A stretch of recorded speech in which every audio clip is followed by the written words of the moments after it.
Welcome. In this video I will show you how to perform the factory reset operation on your Samsung The Frame TV.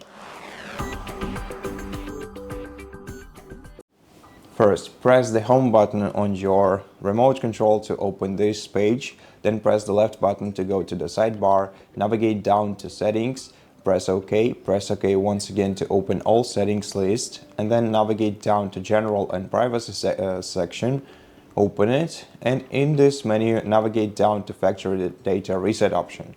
If this option is unavailable for you, that means that some other device is connected to your TV, and in such case you just have to unplug the other device. It may be your console, it may be your speaker or whatever.